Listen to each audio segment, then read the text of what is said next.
And it's Cavani. Nice. Cavani plays it out to the wing. Nice. Shaw crosses it. Ronaldo. Manchester United! Manchester United take the lead. Ronaldo.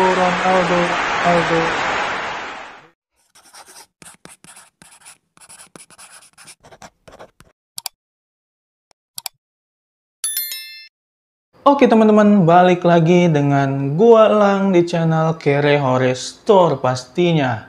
Oke, jadi di video kali ini kita kembali lagi ke konten rakit PC cuy. Oke, jadi seperti biasa, sekarang ini di samping gua udah ada sebuah PC yang gua rakit dengan mengusung tema hitam dan biru cuy. Jadi PC ini tuh hampir keseluruhan dari komponennya didominasi dengan warna hitam dan biru ya cuy ya.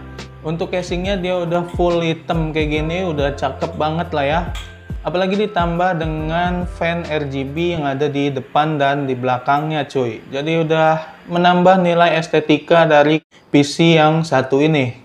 Oke, itu tadi kalau secara tampilan ya udah lumayan lah ya. Kalau sekedar untuk buat ya mejeng-mejeng aja di meja kerjaan kita udah lumayan cakep sih dilihat. Tapi gimana dengan performanya coy? Apakah PC yang cakep di sebelah gua ini performanya itu sesuai dengan tampilannya? Yang menurut gua ini sedikit cantik tapi agak sedikit gahar juga ya kalau kita lihat. Nah, buat kalian yang mikir kalau PC ini tuh dia menggunakan komponen yang serba mahal, jelas salah banget. Kalian salah channel kalau berharap ada rakitan PC yang mahal sampai mahal-mahal banget. Bukan di channel ini, karena channel ini tuh channel Kere Hore Store, jadi rakitan-rakitan PC kita itu yang nggak terlalu memakan budget yang banyak. Jadi nggak ngeluarin budget yang terlalu banyak lah ya di setiap rakitan-rakitan di konten ini tuh. Jadi kalau gitu kita langsung aja ngebahas kira-kira komponen apa aja nih yang gua pakai di rakitan PC yang satu ini.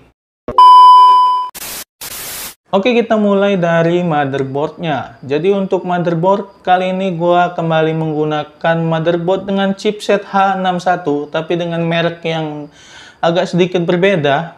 Karena gue itu sebelumnya menggunakan chipset H61 ini kalau nggak merek Asus, Gigabyte, atau mungkin sesekali gue pernah pakai untuk merek MSI ya. Tapi kali ini gue cuma pakai merek Biostar. Sebuah brand yang kita semua pasti udah pada tahu kalau brand yang satu ini tuh cukup ramah di kantong. Jadi harga komponen-komponennya itu bisa dibilang cukup murah, bahkan sampai murah banget lah ya.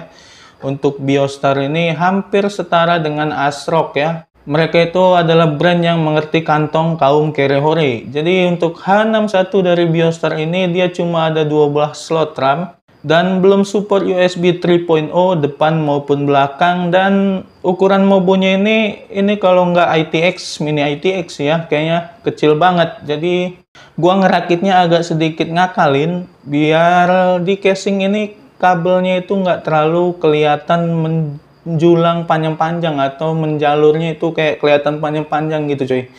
Karena casing ini tuh sebenarnya untuk motherboard ukuran ATX, tapi karena mobonya kecil jadi gua harus lebih teliti lagi dalam mengatur manajemen kabelnya ya cuy ya, supaya PC-nya tetap kelihatan rapi aja.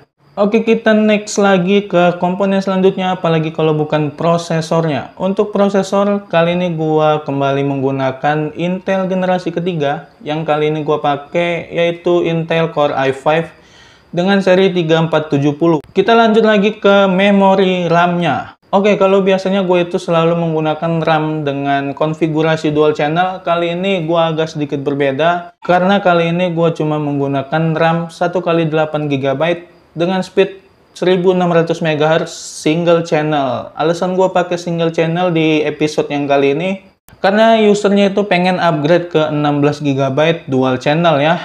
Jadi RAM yang gue pakai kali ini dari merek HyperX Fury, RAM yang cukup high-end lah ya pada zamannya. Tapi kalau untuk sekarang ya standar aja, kita ngelihat RAM kayak gini juga nggak terlalu wah banget, walaupun heatsinknya ini agak sedikit keren lah ya.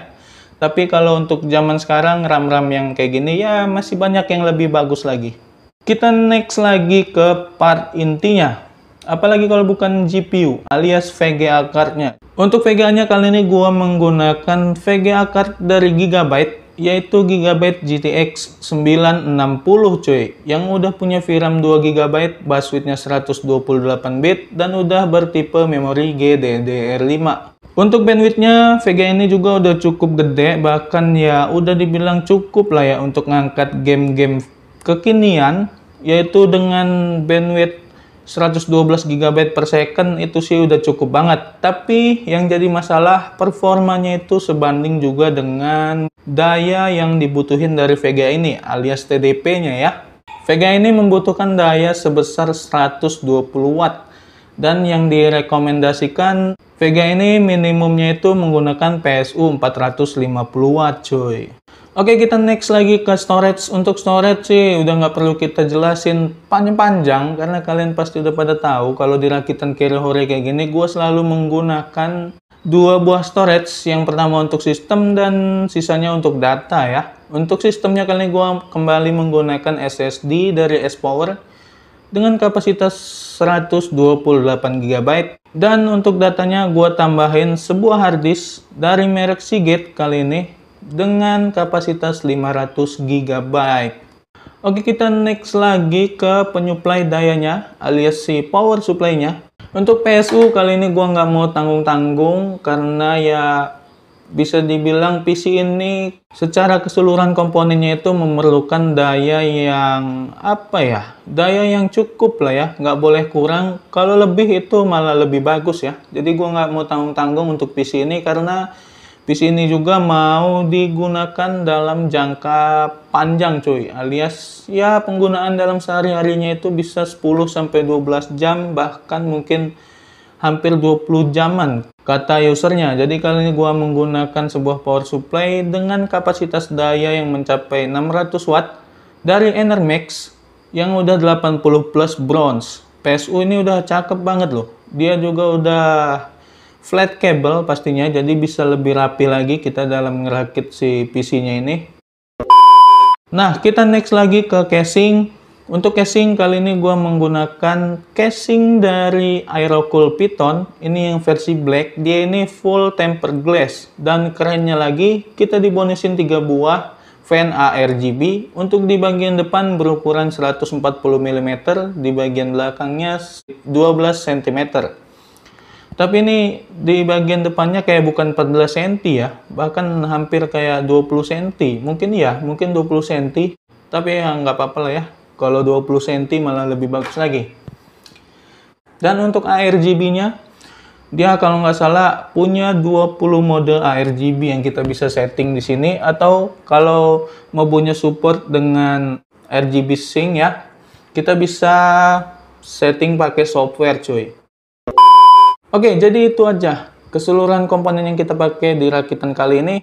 Kalau gitu kita langsung aja next ke pengetesan performanya. Jadi apakah sesuai antara tampilan dengan performa si PC yang cuma 4 jutaan kali ini cuy. Oke, ini dia.